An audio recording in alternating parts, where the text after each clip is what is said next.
Hello students, Praveshika easy language பார்த்துக்கிட்டு இருக்கோம். அதில் 7th லெசனோட நேற்று கொஞ்சம் டிஸ்கண்டினியூ ஆகிடுது. அதை கண்டினியூ பண்ணுறோம். இப்போது தைலி பை, பையில் புத்தகம் உள்ளது. என் கையில் பை உள்ளது. இந்த பையில் பழங்கள் உள்ளன. இந்த மாதிரி எது வேணால் எழுதலாம் ஸ்டூடெண்ட்ஸ். தைலின்னா பை, அதில் ஒரு வாக்கியம் நீங்கள் சொல்லணும். சத்ரி குடை, குடை குடை கைங்கை செய் வரும்ல, அதில் எழுதியிருக்காங்க. குடை மேசை மேல் உள்ளது. குடை பையில் உள்ளது. குடை ரூமில் உள்ளது. குடை வெளியில் உள்ளது. இந்த மாதிரி குடை அப்படின்றது மேசை மேல் உள்ளதுன்றதுக்கு நீங்கள் எப்படி வேணால் உங்கள் இஷ்டத்துக்கு வாக்கியத்தை அமைக்கலாம். தமிழில் எழுத தெரிஞ்சால் அமைக்கலாம், இல்லைனா இதே அழகாக படித்து எழுதுங்க ஸ்டூடெண்ட்ஸ். தூகான் கடை, நாங்கள் கடைக்கு செல்கிறோம். ஆயினா முகம் பார்க்கும் கண்ணாடி, முகம் பார்க்கும் கண்ணாடி. ஆயினான்னா கண்ணாடி. முகம் பார்க்கும் கண்ணாடி கொண்டு வா அப்படின்னு ஒரு வார்த்தை அமைச்சிட்டாங்க. முகம் பார்க்கும் கண்ணாடி எங்கே இருக்கிறது? முகம் பார்க்கும் கண்ணாடி ஒன்று வேண்டும். இப்படி எது வேணால் நீங்கள் சொல்லலாம். अपनी प्रांतीय भाषा में अनुवाद कीजिए. वे कागज मेरे हैं. वे அந்த காகஸ் காகிதங்கள், மேரே என்னுடையவை, அந்த காகிதங்கள் என்னுடையவை. அனுவாதன்றது டிரான்ஸ்லேஷன். அப்படியே என்ன இருக்கோ அதை அப்படியே நம்ம தமிழில் எழுதணும். ஏ குத்தே உன்கே ஹேன், இந்த நாய்கள், குத்தா சிங்குலர், குத்தே புளூரல், அதனால் நாய்கள் அவருடையவை. ஏ சத்ரி और சப்பல் हमारे दादा के हैं, இந்த சத்ரி குடையும், और அண்டு சப்பல் செருப்பும், हमारे எங்கள், दादा के हैं தாத்தாவினுடையவை. दादा के हैं அப்படின்னா தாத்தாவினுடையவை. वे छोटे चप्पल मेरे बेटे के हैं, இந்த சிறிய செருப்புகள் என்னுடைய மகனுடையது.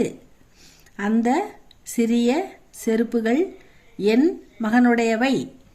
यह हिंदी किताब मेरे लड़के की है. यह हिंदी किताब, இந்த இந்தி புத்தகம், மேரே என், லடுக்கே பையனுடையது, லடுக்கே கி ஹே. இதுதான் ஸ்டூடெண்ட் 7th லெசன். அடுத்தது நம்ம 8th லெசன் பார்க்கலாம். 8th லெசன் பார்க்கலாமா?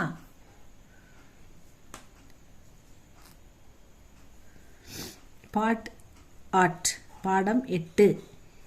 प्रश्नों के उत्तर अपनी प्रांतीय भाषा में लिखिए. கேள்விக்கு பதிலை உனக்கு தெரிந்த உன்னுடைய சொந்த மொழியில் எழுதுக. आपका गांव कहाँ कौन सा है? आपका गांव எங்களுடைய ஊர், कौन सा है எது, உங்களுடைய ஊர் எது அப்படின்னு கேட்குறாங்க. அதுக்கு நீங்கள் எங்களுடைய ஊர் அப்படின்னு சொல்லி புதுச்சேரி, கடலூர் எது வேணால் சொல்லலாம். விழுப்புரம், எங்கள் ஊர் கடலூர். आपका गांव कौन सा है, உங்கள் ஊர் பேர் என்ன? எங்கள் ஊர் கடலூர் அப்படின்னு அவங்க சொல்கிறாங்க. वह लड़की किस गांव का है? அந்த லடுக்கா, वह लड़का किस गांव का है? அந்த பையன் எந்த ஊரை சேர்ந்தவன்? இது கேள்வி. அதுக்கு பதில் அவங்க அவன் மதுரைக்கார பையன், அவன் மதுரையை சேர்ந்தவன் அப்படின்னு பதில் சொல்கிறாங்க. ராஜாராம் கிஸ் காவ் கே ஹே? ராஜாராம் எந்த கிராமத்தை சேர்ந்தவர்? ராஜாராம் கும்பகோணத்தை சேர்ந்தவர் அப்படின்னு பதில் சொல்கிறாங்க. யஹ் கிலௌனா துமாரா ஹை யா இஸ்கா? இந்த பொம்மை உன்னுடையதா அல்லது இவனுடையதா? இஸ்கானா இவனுடையது, துமாரானா உன்னுடையது. நீங்கள் உன்னுடையதுன்னு சொல்லலாம், இல்லை அவனுடையது இவனுடையதுன்னு சொல்லலாம். ரெண்டு பதில் எதில் வேணால் இது வேணால் சொல்லலாம். இந்த பொம்மை இவனுடையது, இந்த பொம்மை என்னுடையது, இப்படி ஏதாவது ஒரு பதிலை சொல்லணும். யஹ் சத்ரி மேரி ஹே, இந்த குடை என்னுடையது. யா ஆப்கி, இல்லை உங்களுடையதா? இந்த குடை என்னுடையதா அல்லது உங்களுடையதா? अपनी प्रांतीय भाषा में शब्दों का अर्थ लिखकर प्रांतीय भाषा में वाक्यों में प्रयोग कीजिए. இந்த நீங்கள் வந்து உங்கள் தாய்மொழியில் இது இந்த வார்த்தை சப்தம் இதுக்கு அர்த்தம் எழுதிட்டு இதுக்கு ஒரு மேக் சென்டென்ஸ் பண்ணுங்கள், ஒரு வாக்கியத்தை உருவாக்குங்க அப்படின்னு சொல்கிறாங்க. இஸ்கா இவனுடைய, இஸ்கான்னு என்னது இவனுடைய, இஸ்கா இவனுடைய, இவனுடைய புத்தகம் எங்கே உள்ளது, இவனுடைய புத்தகம் இங்கே இருக்கிறது. இவனுடைய புத்தகமா இது, இப்படி எது வேணால் நீங்கள் கேட்கலாம். இஸ்கான்னா இவனுடையன்ற பேசிக்காக வரணும், அவ்வளோதான். உஸ்கா அவனுடைய, அவனுடைய அப்பா வருகிறார். உஸ்கான்னா அவனுடைய, வாக்கியம் வந்து அவனுடைய அப்பா வருகிறார், அவனுடைய பேனா இங்கே இருக்கிறது, அவனுடைய அம்மா வருகிறார், அவனுடைய வகுப்பு எது, அவனுடைய உடை எங்கே இருக்கிறது, அவனுடைய பை எங்கே இருக்கிறது, இப்படி எது வேணால் நீங்கள் கேட்கலாம். துமாரா தூ இம் ஹாரா துமாரா, உன்னுடைய, உன்னுடைய பேனாவை கொடு, உன்னுடைய பென்சிலை கொடு, உன்னுடைய நோட்புக்கை கொஞ்சம் கொடு, உன்னுடைய வீடு எங்கே இருக்கிறது, உன்னுடைய அப்பா யார், உன்னுடைய அம்மா யார், இப்படி என்ன வேணால் கேட்கலாம். ஆனால் உன்னுடையன்றது அதில் வரணும். ஹமாரா எங்களுடைய, இது எங்களுடைய பள்ளிக்கூடம், இது எங்களுடைய நாடு, இது எங்களுடைய ஊர், இது எங்களுடைய குடும்பம், இது எங்களுடைய வீடு, இப்படி என்ன வேணால் எங்களுடையன்னு வரணும், அவ்வளோதான். ஆப்கா உங்களுடைய, உங்களுடைய வீடு பெரியதாக உள்ளது. ஆப்கா உங்களுடைய, உங்களுடைய வீடு எங்கே இருக்கிறது, உங்களுடைய பிள்ளை எங்கே, உங்களுடைய குடும்பம் எங்கே இருக்கிறது, இப்படி எது வேணால் கேட்கலாம் ஸ்டூடெண்ட்ஸ். அடுத்தது தேர்டு रोमन लेटर. अपनी प्रांतीय भाषा में अनुवाद ट्रांसलेशन மொழிபெயர்த்து எழுதுங்கள் கேட்குறாங்க. உன்கா காவ் திண்டிவனம் ஹே, அவனுடைய ஊர் திண்டிவனம். அப்போ அதை அப்படியே எழுதணும். அவனுடைய, உன்கா அவனுடைய, காவ் ஊர், திண்டிவனம் திண்டிவனம் ஹேன்னு போட்டிருக்கு, திண்டிவனம்னு எழுதணும். உஸ் லடுக்கி கா காவ் நாகப்பட்டினம், நாகப்பட்டினம் ஹே. அந்த பெண்ணுடைய, லடுக்கி அந்த பெண்ணுடைய ஊர், காவ் நாகப்பட்டினம்.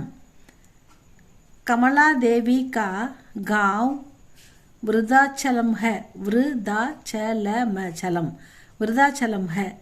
कमला देवीनुடைய ஊர் விருதாச்சலம். ये गायें हमारी नहीं है, उनकी हैं.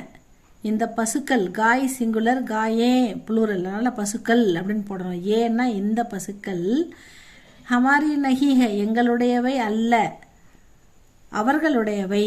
உன்கி ஹே.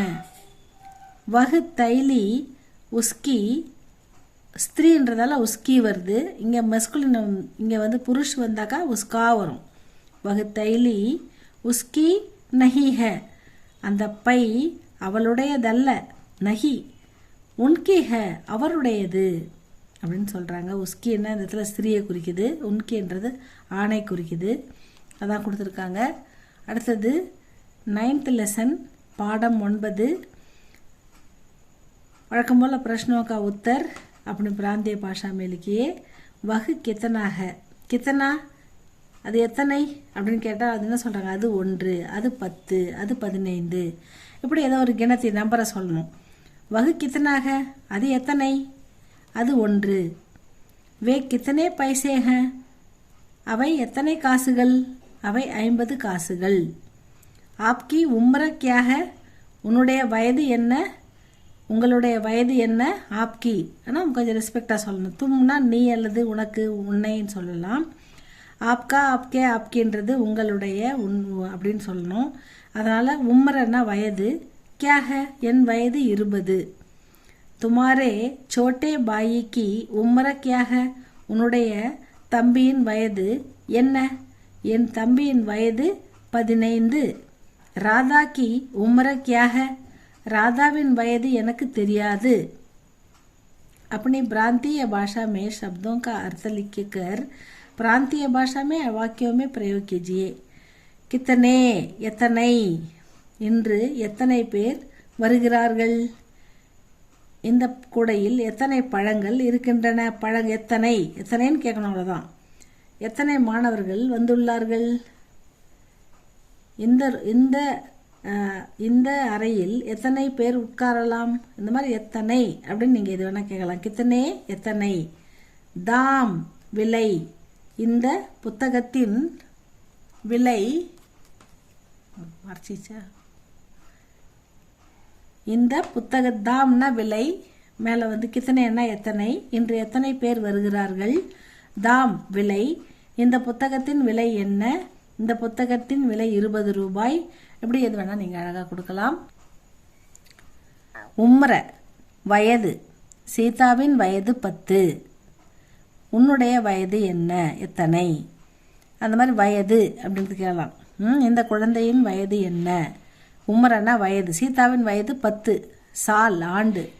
நான் 4 ஆண்டுகளாக இங்கே வசிக்கிறேன். ருப்பியே ரூபாய். பழம் வாங்க ரூபாய் கொடு. இவ்வளோதான் ஸ்டூடெண்ட்ஸ். செகண்ட் ரோமன் லெட்டர் வழக்கம் போல் ஒரு வார்த்தை, அதுக்கு அர்த்தம், அதுக்கு சென்டென்ஸ் மேக்கிங். இஸ்கா இவனுடைய. இவனுடைய புத்தகம் எங்கே உள்ளது? உஸ்கா அவனுடைய. அவனுடைய அப்பா வருகிறார். துமாரா உன்னுடைய. உன்னுடைய பேனாவை கொடு. ஹமாரா எங்களுடைய. இது எங்களுடைய பள்ளிக்கூடம். ஆப்கா உங்களுடைய. உங்களுடைய வீடு பெரியதாக உள்ளது. இஸ்கா உஸ்கா துமாரா ஹமாரா ஆப்கா. இவனுடைய, அவனுடைய, உன்னுடைய, எங்களுடைய, உங்களுடைய.